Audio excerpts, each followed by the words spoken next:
Well, hello there, friends. Let's just pretend you didn't see that there at the moment. You've caught me, your president has IB, Brennan Hatton, outside the Arts and Communications Department at St. Louis Community College, Florissant Valley. Why don't you go inside and learn about the classes we offer here, while I stay out here and enjoy the nice, lovely weather. My name is Susan Stewart, and I teach all of the graphic communications classes, such as that deal with graphic design at Florissant Valley. Students learn the principles of graphic design. You know, you can't be a good designer if you don't know the principles. So we first start with those principles of graphic design: emphasis, hierarchy, proximity, and then problem solving. So that's another thing. Problem solving is huge in graphic design. And then there's the programs, right? Adobe Illustrator, InDesign, and Photoshop are the main priority ones, but also too we do XD, and then we do a lot of animation as well, Animate, and then motion graphics, which would be Adobe After Effects. My name is Thea Parrish. I'm taking graphic communications AFA at Florissant Valley, and I chose to take this class because I am really into art. I've always liked to draw since I was small. I wanted to do something meaningful with my art. I am currently kind of in between on illustration and graphic design. So I'm going to try to transfer and major in illustration and minor in graphic design. My name's Professor Day. I teach most of the two-dimensional kind of elements here regarding like two-dimensional design, drawing, figure drawing, painting. So on my side of things, when I say two-dimensional, it's all on canvas or on paper, things like that. So students are going to learn in my classes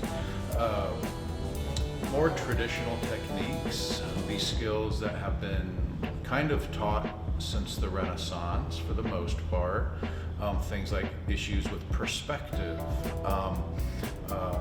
modeling with value. So like in painting or in design, we'll learn about color theory, composition, the elements of art, all these basic terms that sound simple, but they're actually the most paramount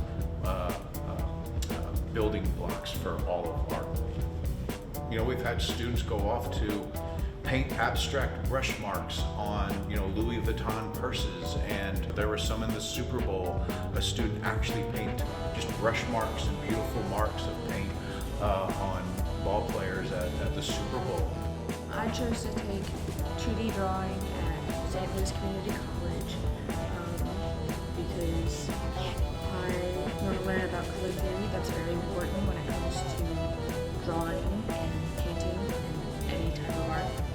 If I want to do anything. I like painting, and I plan to be a sculptor. So if I were to paint my sculptures, I hope that they look nice and that the colors make sense. Right now, all we've learned about is shade, tint, and color, I think is what they call it. So grays, the different mediums and grays, and from white to black, and that's really taught me a lot. Now we're about to learn color theory, so how the colors work, and that'll really help me because right now I just mix paint and hope it looks good. So now I actually know what I'm doing.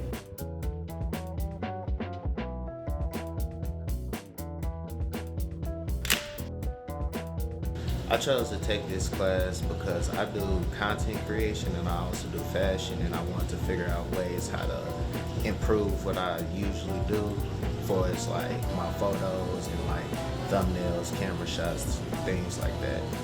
I really like the dark room. At first I was a little nervous because new experiences. Usually if you watch an old movie, you'll kind of see it's they go in the red room. So this was me actually walking through it and actually figuring it out. So I was yeah, I like that.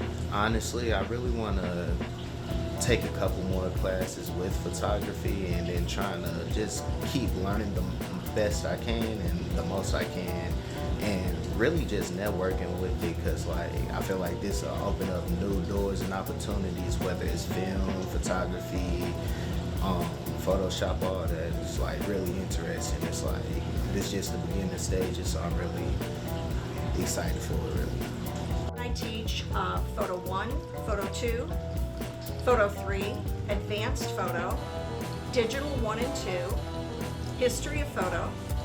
In introductory photography, Photo 1, students primarily are working with a manual camera, and they're all working with what was considered and is still industry standard, a Pentax K1000 film camera. And the students are learning how to use all the manual controls, which is really important for them as a foundation class in photography. Historically, it's always been taught in film. And so what they're basically learning, in addition to the technical aspects of the camera, how to manipulate the camera, is that they're looking through a viewfinder, but what they're actually seeing is something about themselves. So I always tell the students, it's not what you're seeing outside of the viewfinder, it's what you're learning about yourself inside. And so this is a real integral part of their basic learning experiences in Photo 1. To succeed in my class, a student simply needs to be open and willing, and to want to tell a story, talk about experience, use a language other than words. Many of the students have gone in very different directions. Some open their own studios, work for people with studios, but on another level, if students take it a little bit further, I have a student that's working for an international airline so that they can have access to the whole world and take travel photos. I have another student who works on a film set and as a still photographer. I have another student that went on and used many of the images that they made with fashion to start their own fashion company. And they're working at the St. Louis Art Museum, painting on fabric, photographing and marketing to the community, which I think is really critical for the students. And really necessary to have other voices out in the community to tell their stories and their histories. I'm Vincent Stemler. I teach ceramics, intro, intermediate, and advanced ceramics. I also sometimes teach sculpture, drawing, and art history classes here at Flo Valley. Well, right now we're in the ceramics room. In ceramics, we look at kind of the general history of ceramics a little bit, but we also look at different applications of ceramic materials, and that can range from making functional objects like cups and bowls, kind of what people would usually generally think about in ceramics, but we also do sculptural projects, and some people have even kind of ventured in the architectural world with ceramics. We consider those things as well.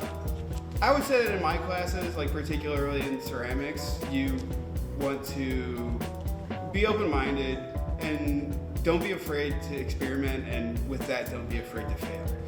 In ceramics, there's a lot of kind of different things that can go wrong, and yeah, creativity is good, but everyone's creative naturally. So you have to be willing to experiment, and I would say the most important thing is just to not be too hard on yourself. Don't be too much of your own critic. Students go to other colleges and become like ceramics and sculpture majors. And that goes for colleges that are local as far as places that are elsewhere. But I also have students that aren't necessarily looking for the bachelor's degree that'll take my classes. And there's people who are interested in starting small businesses, who want to learn how to make ceramics so that they can start an online shop or start to do little craft fairs in the area and things like that. And so, you know, you can learn something in ceramics that you can really turn into a skill and a way to make money. It's a lot of people are doing that. So. And that was a tour of our Arts and Communications building at St. Louis Community College, Florissant Valley. Thank you all for watching today's episode, and I will see you all next time, friends. Same media time, same media channel. Bye now.